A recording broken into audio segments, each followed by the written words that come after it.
Di sini saya akan menjelaskan tentang prosedur permohonan izin sertifikat produk halal UMKM dan PIRT atau produk industri rumah tangga. Yang pertama, prosedur permohonan izin sertifikat produk halal UMKM.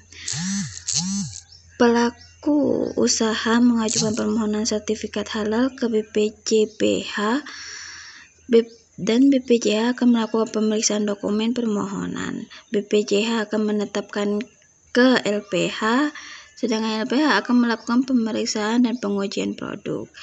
BPJPH akan menerima dan memverifikasi dokumen. Dan MUI akan menyelenggarakan sidang fatwa halal. Dan kembali ke BPJPH akan menerbitkan sertifikat berdasarkan keputusan penetapan kehalalan produk yang sudah ditetapkan MUI. Berikut dokumen yang harus dilengkapi saat permohonan, yaitu data pelaku,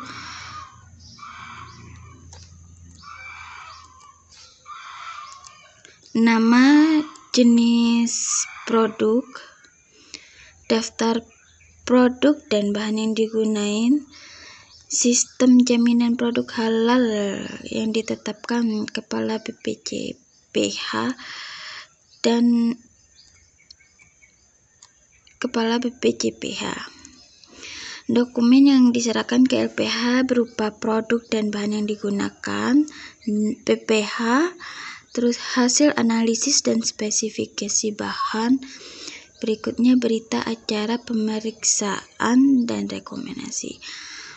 Setelah itu pembaruan sertifikat halal. Sertifikat halal berlaku selama 4 tahun. Sertifikat halal wajib diperpanjang oleh pelaku usaha dengan mengajukan pembaruan sertifikat halal paling lambat 3 bulan. Permohonan pembaruan sertifikat harus dilakukan sesuai dengan ketentuan. Berikutnya prosedur permohonan izin PIRT, produk industri rumah tangga.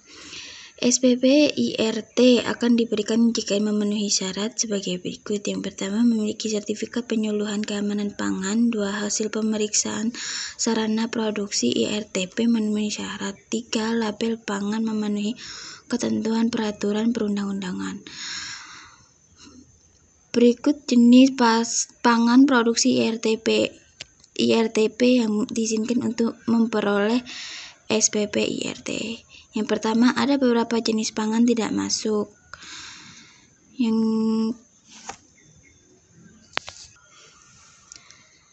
yaitu pangan yang diproses dengan sterilisasi komersial atau pasteurisasi, pangan yang diproses dengan pembekuan atau frozen food yang memerlukan penggunaan freezer, pangan diet khusus dan pangan keperluan medis khusus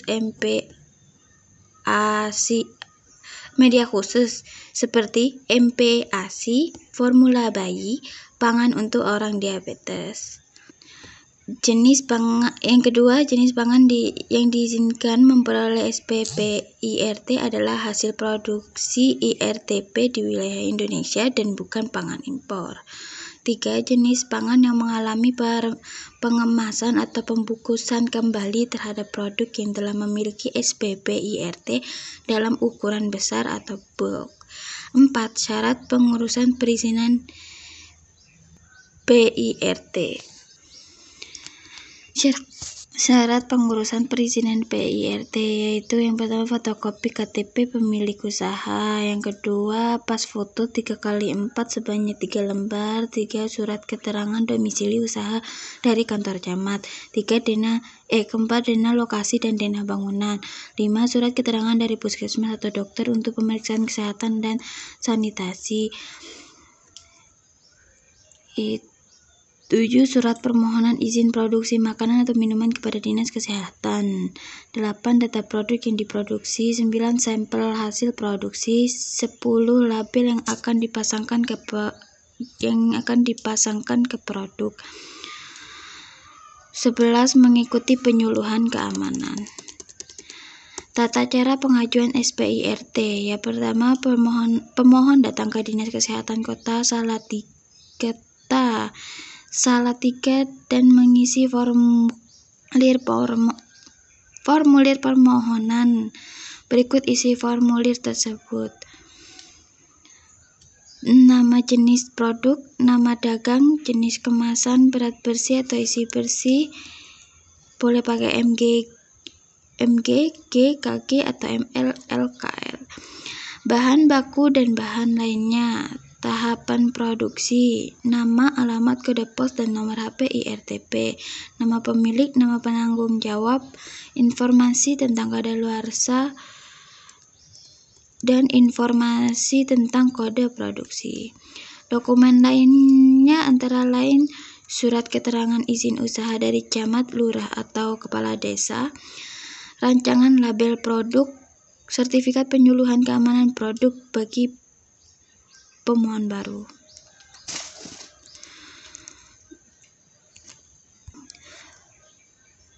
Yang kedua, pemohon diwajibkan mengikuti penyuluhan keamanan pangan dan diperiksa sarana produksinya. Pemeriksaan sarana produksi dilaksanakan berdasarkan keputusan Kepala BPOM nomor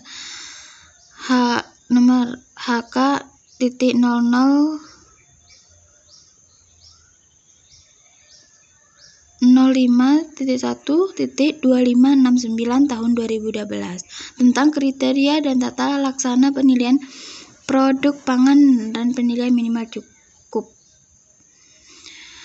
3. Apabila telah melaksanakan poin 2 dan dinyatakan memenuhi persyaratan yang ditentukan oleh Dinas Kesehatan, maka akan diterbitkan SPPIRT.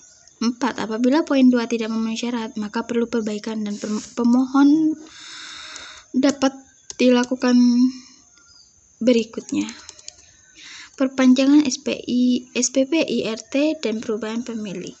Yang pertama, pengajuan perpanjangan SPPIRT dapat dilakukan paling lambat 6 bulan sebelum masa berlaku SPPIRT berakhir. Yang kedua, perubahan pemilik atau penanggung jawab IRT harus dilaporkan kepada Bupati atau Wali Kota. Ketiga, proses perpanjangan dan perubahan pemilik sama seperti proses permohonan SPPIRT. Yang berikutnya, pemilik atau penanggung jawab IRTP yang sudah memiliki sertifikat penyuluhan keamanan dengan pangan tidak diwajibkan mengikuti kembali penyuluhan keamanan pangan. Sebelumnya saya lupa untuk memberitahu kalau SPPIRT adalah jaminan tertulis yang diberikan oleh Bupati atau Wali Kota melalui Dinas Kesehatan di unit pelayanan terpadu satu pintu tiap daerah. Sekian dari saya. Wassalamualaikum warahmatullahi wabarakatuh.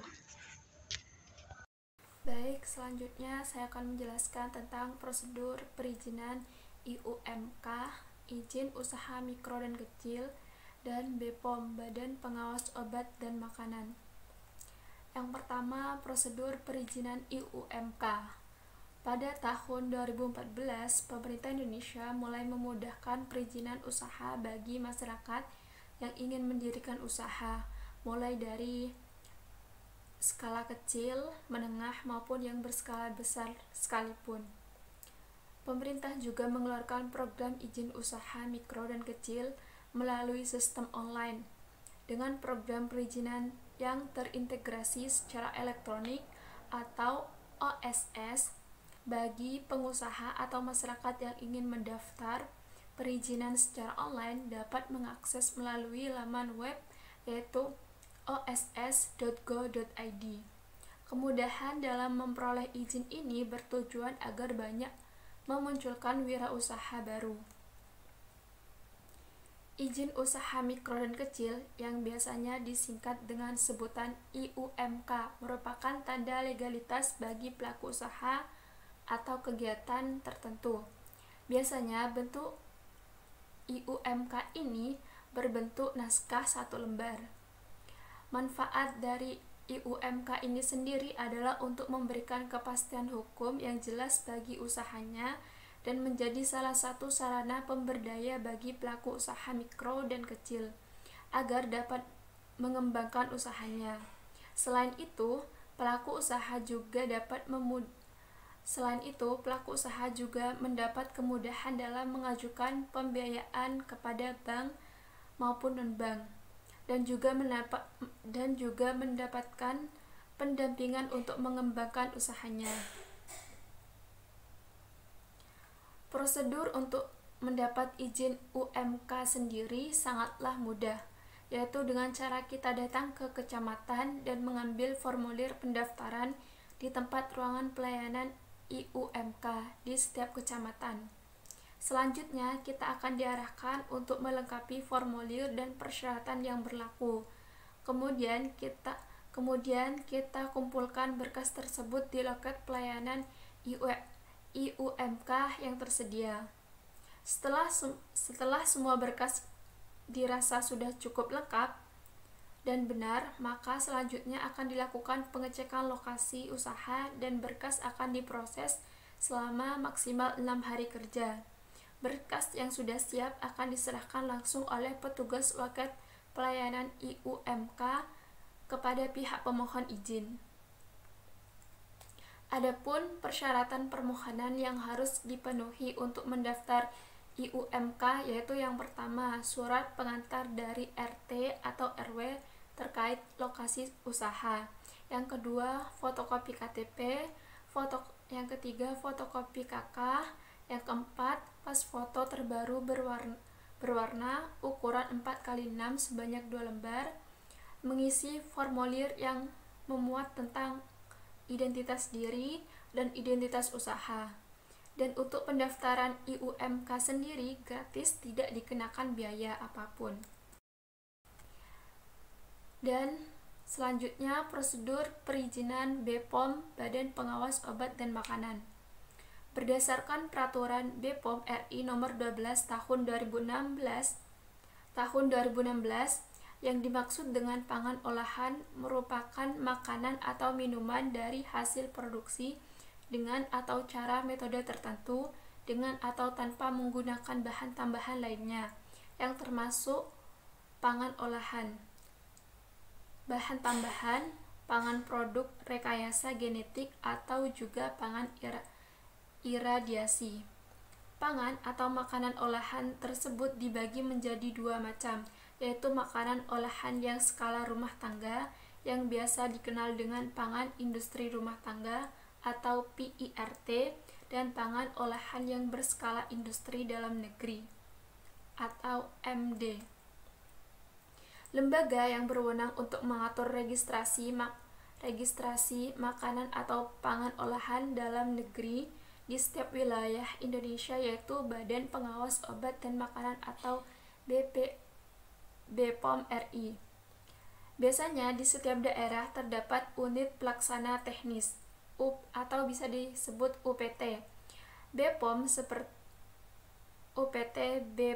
seperti Balai Besar POM, BB POM, yang nantinya akan membantu Badan POM untuk melakukan kebijakan pengawasan obat dan makanan seperti dalam hal registrasi produk makanan olahan.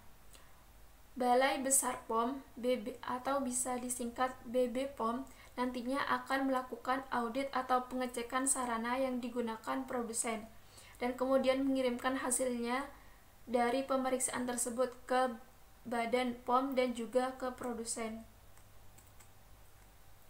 Untuk melakukan permohonan izin BPOM, hal pertama yang wajib dilakukan produsen yaitu membuat surat permohonan PSB, pemeriksaan sarana dan bangunan, terlebih dahulu ke Balai Besar POM atau BB POM setempat.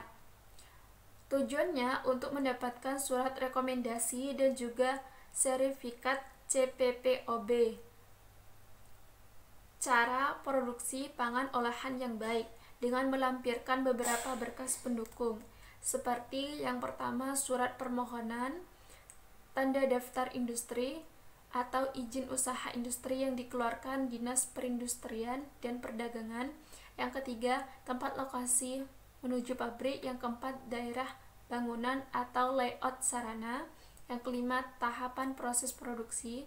Yang keenam, hasil analisa pengujian laboratorium terakreditasi jika ada, daftar peralatan produk dan peralatan laboratorium bagi produk AMDK, dan yang ke-8 sertifikat SNI bagi produk wajib SNI. Yang ke-9 daftar bahan pangan serta BTP yang digunakan jika ada, NPWP. Yang ke-10 NPWP. Yang ke-11 panduan mutu atau produsen operasional baku, BPO jika perlu. Yang ke-12 lisensi atau surat perjanjian kontrak atau repacking apabila pemohon melaksanakan produksinya dengan kontrak atau lisensi atau repacking. Setelah nantinya produsen mendapatkan surat rekomendasi dari PSB dari BB POM, pihak pemohon dapat mendaftarkan produknya atau yang dikenal dengan e-registration. Pihak pemohon yang akan mengajukan registration pangan olahan wajib melakukan pendaftaran pemohon terlebih dahulu agar mendapatkan user ID dan juga password. Jika pemohon yang sudah mendapatkan user ID dan password selanjutnya melakukan pendaftaran produk pangan melalui menu e-registration dan mengisi data pendaftaran, mengunggah dan menyerahkan dokumen pendaftaran. Pendaftaran pemohon tersebut dapat diakses melalui website Badan Pengawas Obat dan Makanan, yaitu di www.pom.go.id.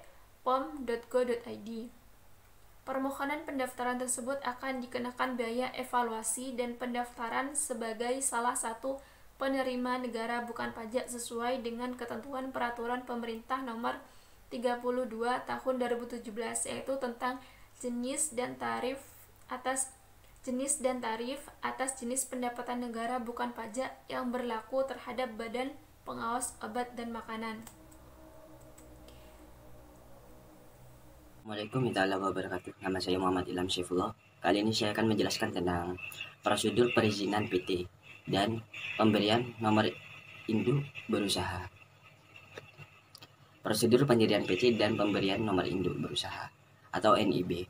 Perizinan berusaha telah terintegrasi secara elektronik oleh suatu sistem yang menaungi, yaitu Online Single Submission atau OSS, di mana perizinan berusaha diterbitkan oleh lembaga OSS yang bertindak sebagai nama instansi yang terkait, yaitu Menteri, pimpinan lembaga, Bupati, atau Wali Kota. Pada nantinya diberikan pada pelaku usaha yang menggunakan sebuah sistem yang telah diatur pada UU dalam pasal 1 ayat 5 Peraturan Pemerintah Nomor 24 Tahun 2018 tentang pelayanan perizinan berusaha terintegrasi secara elektronik. Teknik pengumpulan data. Teknik ini digunakan sebagai penulis.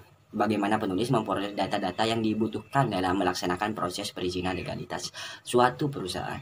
Berikut kategori yang dibutuhkan penulis untuk memberikan kategori dalam suatu pengumpulan data yang dilaksanakan, antara lain, yaitu berdasarkan sumber data, yaitu eksternal. Data yang dalam hal ini berasal dari luar perusahaan atau sumber itu sendiri.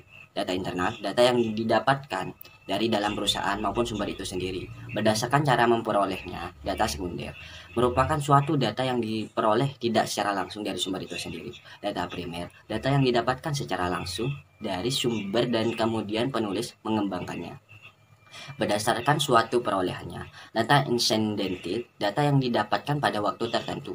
Data yang berkala, data yang diperoleh berdasarkan suatu perkembangan yang terjadi pada proses perizinan legalitas perusahaan. Dalam hal ini, mendapatkan keseluruhan data yang dibutuhkan di atas, maka penulis melakukan teknik-teknik tertentu dalam mendapatkan data tersebut. Berikut cara pengumpulan data yang dibutuhkan, antara lain, yaitu wawancara. Penulis dalam mendapatkan suatu tujuan yang sebuah teknik pengumpulan data, maka penulis pelaksanaan kunjungan ke instansi terkait sehingga mendapatkan gambaran. Yang kedua, observasi. Dalam teknik ini penulis melaksanakan pengamatan terkait dengan beberapa para pelaku usaha yang sedang melaksanakan pendaftaran legalitas perusahaannya masing-masing, sehingga penulis mendapatkan sebuah data. Yang ketiga, kuesioner. Dalam teknik ini penulis memberikan kesempatan kepada pihak lain, dalam hal ini dapat dari dalam maupun luar perusahaan, untuk dapat menjawab pertanyaan penulis, berikan suatu penilaian sehingga mendapat data yang dibutuhkan. Studi dokumen. Penulis memperoleh data dari teknik ini dengan menggunakan penelitian dan analisa terkait dengan dokumen sekunder dan primer yang berdasarkan fakta. Dalam hal ini, para pelaku usaha melaksanakan proses perizinan legalitas. Yang keempat, metodologi pelaksanaan tahapan awal penulis persiapan untuk mencari pelaksanaan yang ada di perusahaan yang dapat diselesaikan dan dapat memberikan kontribusi kepada objek perusahaan. Berikut beberapa dokumen legalitas perusahaan untuk menjadikan perusahaan sebagai PT, yaitu akta pendirian perusahaan, surat izin domisili perusahaan, tanda daftar perusahaan, pokok wajib pajak perusahaan, kartu tanda penduduk direktur perusahaan, surat izin usaha perusahaan, nomor pokok wajib pajak direktur perusahaan, pelaksanaan pendaftaran, sistem online, single submission mengajukan SIUP, pembantuan anggaran dasar perseroan, berita acara negara Republik Indonesia. Tahap persiapan yaitu mencari data beberapa berkas dokumen legalitas perusahaan yang mana sebelumnya telah mendapatkan izin dan pihak terkait dalam mandiri sebagai prosedur formal penilaian dan pelaporan kerja praktek. Tahap akhir yaitu penyusunan laporan kegiatan dan selanjutnya akan ada penilaian dan pelaporan terhadap laporan yang mana kegiatan tersebut dibuka dalam waktu yang telah ditentukan. Prosedur pendaftaran nomor induk berusaha. Yang pertama, registrasi user OSS. Masuk website OSS di laman www.ossgo.id, kemudian klik daftar atau masuk yang tertera pada beranda OSS. Yang ketiga, isi semua data diperlukan berupa data identitas pelaku usaha.